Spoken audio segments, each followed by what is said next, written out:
پاکستان میں دہشت گردوں اور ان کے سہولت کاروں کے لیے کوئی جگہ نہیں۔ Army chief general Syed Asim Munir نے دو ٹوک پیغام دے دیا۔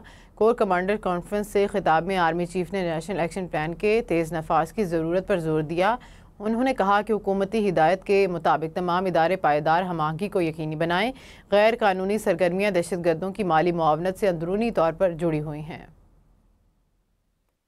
Army chief general Syed Asim Munir کی زیر صدارت کور کمانڈرز کانفرنس ہوئی۔ آرمی چیف نے دو ٹوک الفاظ میں کہا کہ پاکستان میں دہشت گردوں اور ان کے سہولت کاروں کے لیے کوئی جگہ نہیں۔ غیر قانونی سرگرمیاں دہشت گردی کی مالی معاونت سے اندرونی طور پر جڑی ہوئی ہیں۔ آرمی چیف نے کہا کہ پاک فوج حکومت اور قانون نافذ کرنے والے اداروں کو دہشت گردوں کی مالی اعانت کے خلاف سخت قانونی اقدامات میں مکمل تعاون فراہم کرے گی۔ Army chief general Syed Asim Munir نے نیشنل ایکشن پلان کے تیز نفاذ کی ضرورت پر زور دیا۔ انہوں نے کہا کہ نیشنل ایکشن پلان کے نفاذ میں حکومتی ہدایات کے مطابق تمام ادارے پائیدار ہم آہنگی، مربوط کوششوں اور تعاون کو یقینی بنائیں۔ انہوں نے پاکستان بھر میں نیشنل ایکشن پلان کے تحت قائم شدہ ضلعی رابطہ کمیٹیوں کے آغاز کو بھی سراہا۔ آرمی چیف نے فیلڈ کمانڈرز کو آپریشنل تیاری اور پیشہ ورانہ مہارت کے اعلیٰ ترین معیارات کو برقرار رکھنے کی ہدایت کی۔ جنرل سید عاصم منیر نے بہترین جنگی تیاریوں کو برقرار رکھنے کے لیے سخت تربیت کو یقینی بنانے پر بھی زور دیا۔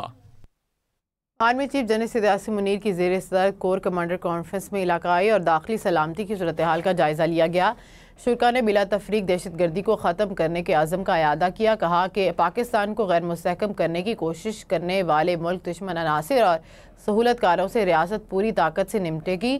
کور کمانڈرز نے کہا کہ کسی کو بھی بلوچستان کے امن میں خلل ڈالنے کی اجازت نہیں دی جائے گی۔ بلوچستان کے استحکام اور خوشحالی میں خلل ڈالنے والے مذموم سیاسی مفادات اور سماجی عناصر کو عوام کی غیر متزلزل حمایت سے فیصلہ کن طور پر ناکام بنایا جائے گا۔ Army chief general Syed Asim Munir کی زیر صدارت 268ویں کور کمانڈرز کانفرنس ہوئی۔ فورم نے کہا کہ پاکستان کو غیر مستحکم کرنے کی کوشش کرنے والے ملک دشمن عناصر، سہولت کاروں اور ان کی حوصلہ افزائی کرنے والوں کے خلاف ریاست پوری طاقت سے نمٹے گی۔ کسی کو بھی بلوچستان میں امن میں خلل ڈالنے کی اجازت نہیں دی جائے گی۔ شرکا نے کہا کہ بلوچستان میں تمام ملکی اور غیر ملکی عناصر کا اصل چہرہ گٹھ جوڑ اور انتشار پھیلانے اور پروان چڑھانے کی کوششیں پوری طرح سے بے نقاب ہو چکی ہیں۔ ایسے عناصر اور ایسی کوششیں کرنے والوں کو کسی بھی قسم کی معافی نہیں دی جائے گی۔ بلوچستان کے استحکام اور خوشحالی میں خلل ڈالنے والے مذموم سیاسی مفادات اور سماجی عناصر کو بلوچستان کے عوام کی غیر متزلزل حمایت سے فیصلہ کن طور پر ناکام بنایا جائے گا۔ کور کمانڈرز کانفرنس میں نیشنل ایکشن پلان کے تحت عزم استحکام کی حکمت عملی کے تیز اور مؤثر نفاذ کی ضرورت پر زور دیا۔ فورم نے دہشت گردی کے خلاف پوری قوم کے تعاون سے